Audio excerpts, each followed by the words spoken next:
அனைவருக்கும் வணக்கம்.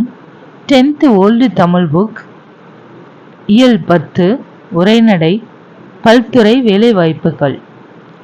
வினையே ஆடவர்க்குயிர் என்கிறது குறுந்தொகை.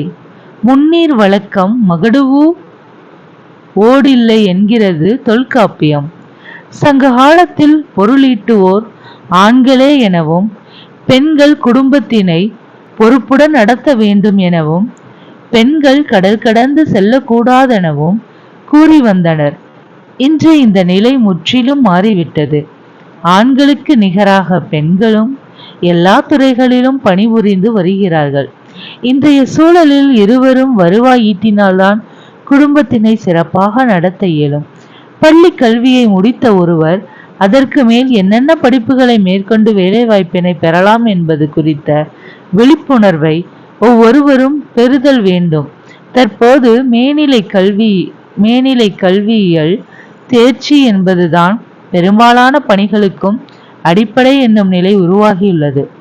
நாள்தோறும் கல்வியில் புது புது துறைகள் உருவாகி கொண்டே வருகின்றன. குறிப்பாக பணி வாய்ப்புக்கு உரிய கல்வி தகுதிகளை தொழிற்கல்வி, தொழில்நுட்ப கல்வி, கலை அறிவியல் கல்வி, சிறு தொழில் கல்வி என பலவாக பகுக்கலாம். தொழிற்கல்வி மருத்துவம், பொறியியல், வேளாண்மை, சட்டம் முதலியவை தொழிற்கல்வி துறைகள். மேல்நிலை கல்வியியல் உயர் மதிப்பெண் பெற்றோர் அந்தந்த பாடப்பிரிவின் தகுதிக்கு ஏற்ப விண்ணப்பிக்கலாம். இவர்கள் கலந்தாய்வு மூலம் தேர்வு செய்யப்பட்டு கல்லூரிகளில் சேர்ந்து உரிய காலத்தில் படித்து முடிப்பர். படித்து முடித்தவர்கள் அவரவர் தகுதிக்கு ஏற்ப உள்நாட்டிலும் வெளிநாட்டிலும் பணிபுரியும் வாய்ப்புண்டு. தற்போது உயிரி தொழில்நுட்பத்துறை, நுண்ணியல் தொழில்நுட்பத்துறை சார்ந்த தொழிற்படிப்புகள் கற்பிக்கப்பட்டு வருகின்றன. வேதியியல், விலங்கியல் துறைகளில் இளங்கலை பட்டம் பெற்றவர்களுக்கும், சுற்றுச்சூழல், வேளாண்மை, மருத்துவம் முதலிய துறைகளில் பட்டம் பெற்றவர்களுக்கும் சிறந்த வேலைவாய்ப்பு துறையாக தற்போது இது விளங்கி வருகிறது.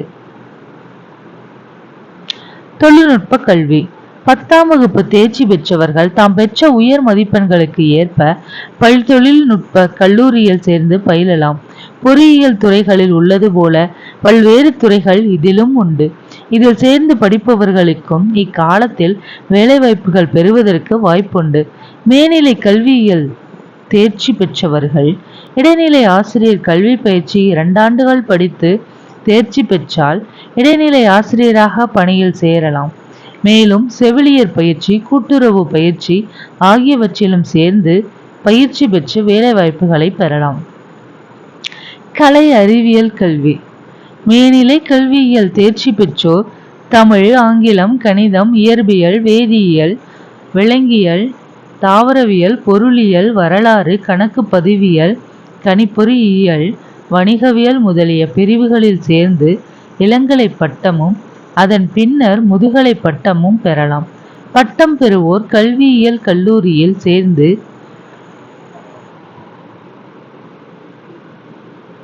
இளம் கல்வியியல் பட்டம் பெற்று பட்டதாரி ஆசிரியர் பணியை பெறலாம். தமிழ் வழியில் பயிலும் மாணவர்களுக்கு அரசு பணிகளில் 20 விழுக்காடு ஒதுக்கி தமிழக அரசு ஆணை வெளியிட்டுள்ளது. பட்டம் பெற்றவர்கள் தமிழ்நாடு அரசு தேர்வாணையம், நடுவண் அரசு தேர்வாணையம், வங்கித்துறை, ஆயுள் காப்பீட்டுத்துறை, தொடர்வண்டித்துறை முதலிய துறைகள் நடத்தும் போட்டித் தேர்வுகளில் கலந்து கொண்டு வெற்றி பெற்று பல்வேறு வேலைவாய்ப்புகளை பெறலாம்.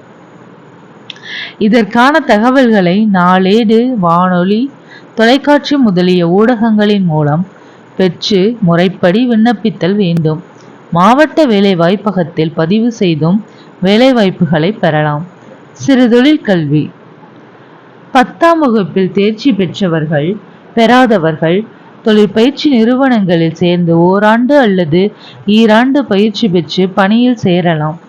இத்தொழிற்பயிற்சி நிறுவனங்களில் கம்மியர், கடைசல் பிடிப்பர், கட்டட வரைவாளர், நில அளவையாளர், தச்சர் முதலிய படிப்புகளும், இயந்திரம், வாகனம், தொலைக்காட்சி, குளிரூட்டும் கருவி, செல்பேசி, கணினி முதலியவற்றை பழுது பார்க்கும் படிப்புகளும் உள்ளன. அவரவர் விருப்பத்திற்கு ஏற்ப சேர்ந்து படித்து வேலைவாய்ப்புகளை பெறலாம். அரசு பணிக்காக காத்திராமல் அவரவர் சுய தொழிலில் தொடங்கி பலரும் வேலை வாய்ப்பை பெருக்குதல் வேண்டும். அப்பொழுதுதான் வேலையில்லா நிலை மாறும். சுய தொழில் தொடங்குவதற்கு வழிகாட்டுதல்கள், பயிற்சிகள், கடன் உதவிகள் முதலியவற்றை அரசு அளிக்கிறது. அவற்றை பெற்று செயல்படுவதற்கான மன துணிவும் முயற்சியும் தன் நம்பிக்கையும் இருந்தால் போதும்.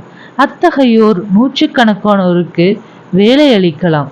அவர் வேலைக்காக காத்திருக்கவோ ஏங்கவோ தேவையில்லை. இராணுவம், காவல்துறை பணி. 12ஆம் வகுப்பு பொதுத் தேர்வில் தேர்ச்சி பெற்றோர் இராணுவம், காவல் முதலிய துறைகளில் சேர்வதற்கும் வாய்ப்புண்டு. இவற்றில் சேர முதலில் உடற்கூறு தேர்வு நடைபெறும். உடம்பை வளர்த்தேன் உயிர் வளர்த்தேனே என்னும் திருமூலர் வாக்குப்படி முறையாக உடற்பயிற்சி செய்தவர்கள் இத்தேர்வில் வெற்றி பெற இயலும். அதன் பிறகு எழுத்து தேர்வு நடைபெறும். அதில் தேர்ச்சி பெற்றவர்களே பணியில் சேர இயலும். ஓட்டுநர், நடத்துனர் முதலான பணிகளுக்கும் உடற்கூறு தகுதியுடையவர்கள் மட்டுமே சேர இயலும். மக்கள் நல பணியாளர், சத்துணவு அமைப்பாளர் போன்ற பணிகளிலும் சேரலாம்.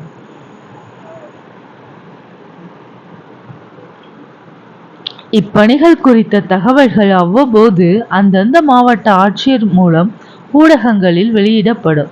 வெறுங்கை என்பது மூடத்தனம், விரல்கள் பத்தும் மூலதனம் என்னும் கவிஞர் தாரா பாரதியின் பாடல் வரிகளுக்கு ஏற்ப தன்னம்பிக்கையுடன் வேலைவாய்ப்பினை பெற்று நாட்டிற்கும் வீட்டிற்கும் பயன் தரும் வகையில் வாழ்வோமாக.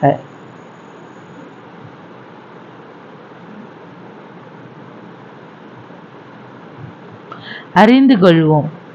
BA பேச்சுலர் ஆஃப் ஆர்ட்ஸ் இளங்கலை, MA மாஸ்டர் ஆஃப் ஆர்ட்ஸ் முதுகலை, BSc பேச்சுலர் ஆஃப் சயின்ஸ் இளம் அறிவியல், MSc மாஸ்டர் ஆஃப் சயின்ஸ் முது அறிவியல், BCom பேச்சுலர் ஆஃப் காமர்ஸ் இளம் வணிகவியல், MCom மாஸ்டர் ஆஃப் காமர்ஸ் முது வணிகவியல், BLit பேச்சுலர் ஆஃப் லிட்ரேச்சர் இளங்கலை இலக்கியம், B.Ed பேச்சுலர் ஆஃப் எஜுகேஷன் இளம் கல்வியியல், M.Ed மாஸ்டர் ஆஃப் எஜுகேஷன் முது கல்வியியல், PhD டாக்டர் ஆஃப் பிலாசபி முனைவர், IAS இந்தியன் அட்மினிஸ்ட்ரேட்டிவ் சர்வீஸ் இந்திய ஆட்சிப்பணி, IPS இந்தியன் போலீஸ் சர்வீஸ் இந்திய காவல் பணி, IFS இந்தியன் ஃபாரஸ்ட் சர்வீஸ் இந்திய வனப்பணி, IRS இந்தியன் ரெவென்யூ சர்வீஸ் இந்திய வருவாய்ப்பணி, BE பேச்சுலர் ஆஃப் இன்ஜினியரிங் இளம் பொறியியல், ME மாஸ்டர் ஆஃப் இன்ஜினியரிங் முது பொறியியல், BTech பேச்சுலர் ஆஃப் டெக்னாலஜி இளம் தொழில்நுட்பவியல், MTech மாஸ்டர் ஆஃப் டெக்னாலஜி முது தொழில்நுட்பவியல், MPhil மாஸ்டர் ஆஃப் பிலாசபி ஆய்வியல் நிறைஞர், CA சார்ட்டர்ட் அக்கவுண்டன்ட் கணக்காயர். நன்றி.